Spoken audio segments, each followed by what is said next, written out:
We only get so many rotations. That's it. Nobody gets out alive, guys. So if you're not doing what you absolutely love to do, this is not a cliche. Get the hell out. Because we have way too many people doing just that. Now, there are people that are working two or three jobs. It's not really what they want to do, but they're doing that to get somewhere else. I get that. Or they're doing that because their real passion is raising their kids. And they get so excited when they get to be able to put their kids through a program or make sure their kids play football or make sure that they're doing exactly what they want to do to develop them as human beings.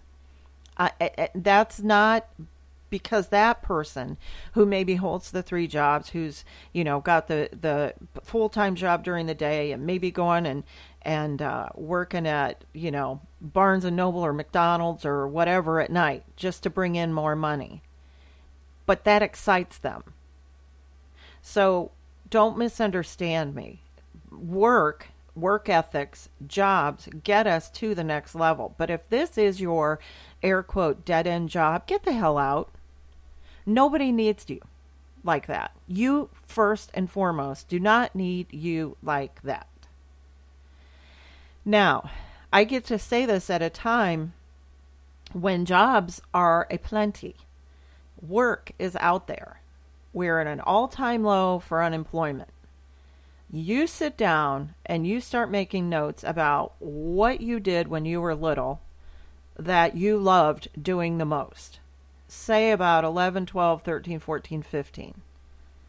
Now, other than partying and learning what alcohol and drugs was in some of our cases, what really was your favorite thing to do? I know, since I was a very small little girl, that I loved to write, tell stories, and talk. I got in trouble. I can remember the old thing they used to make you do is 100 times write, I will not talk in class. I did that every school year when I was little. I mean, second, third, fourth, fifth, sixth grade. I was writing, I will not talk in class. But the funny thing about that is what they didn't know is that I love to write. And so when I say write, I mean the activity of writing, taking the pencil, watching it touch the paper, watching words flow from there. I love doing that. So it was like this little project that I was being punished, but I actually loved my punishment. Also, I loved writing on the chalkboard. And one year a teacher said, you're not going to write it on paper. You have to stand in front of the class and you have to write, I will not talk in class, on the chalkboard. Are you kidding me? What a blast. I love chalk and those chalkboards.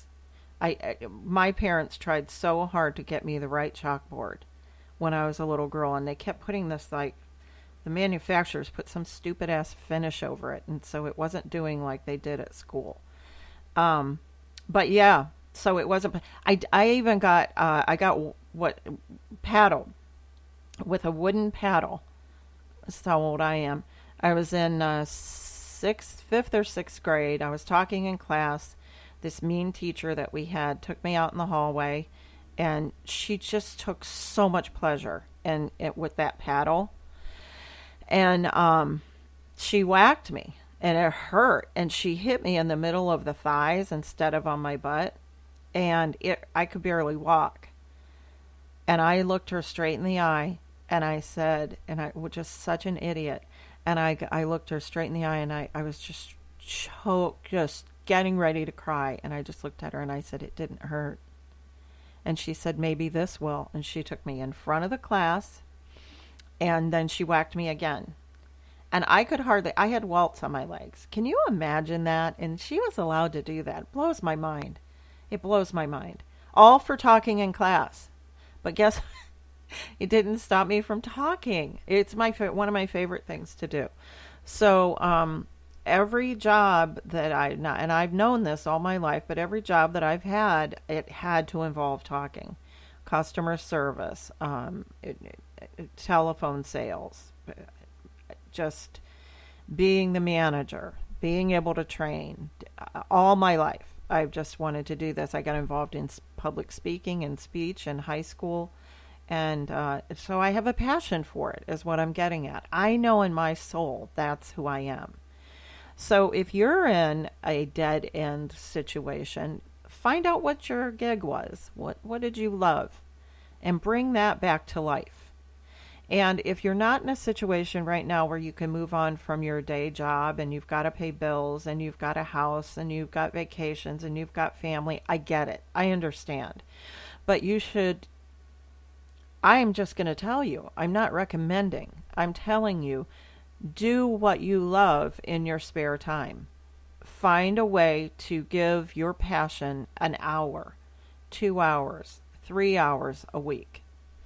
And you'll find that if you're doing what you love in your off hours, it's going to make you a more enjoyable person, or make your work more enjoyable. But if you are just in a situation where you're showing up every day, you got to examine that, because that's not fair to you. It's not fair to you, your workplace, the universe, because you could be holding something back that you should be doing for the universe and other people and or yourself, and nobody gets to know it. Nobody gets to see it. So if you're feeling like a number, Bob Seger song comes to mind. But if you're feeling like a number, and that's it, and you don't get excited about it like I do, and just silly over numbers and pencils and paper and talking and stuff like that, just all this stuff I just told you, then find a way. Figure it out. Look inside, because you could be absolutely cutting the universe from the real you. And you know what? We need you. There is so much going on, and it's overwhelming, and I have to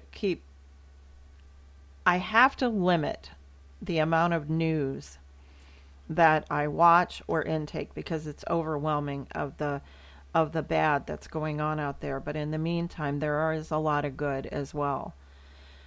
But we are in a place right now where we need human beings to be productive for the universe, for themselves, for their families.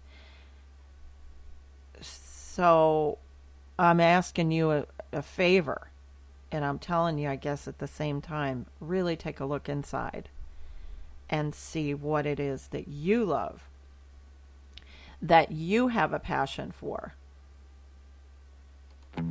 Because, again, nobody gets out alive. We only get so many rotations around the sun. Hey, listen, this is Bev. This is the Bev D Show, July 1st, 2019. Listen, about that fear thing. If it's something productive, good for the universe, good for your soul, do it anyways. We call that courage. And by the way, if you're out there, you're feeling a little bit lonely, like nobody loves you, you're feeling a little bit sad, remember this. I love you. Have a great day. And don't forget, you've got marching orders. Figure it out. Bye.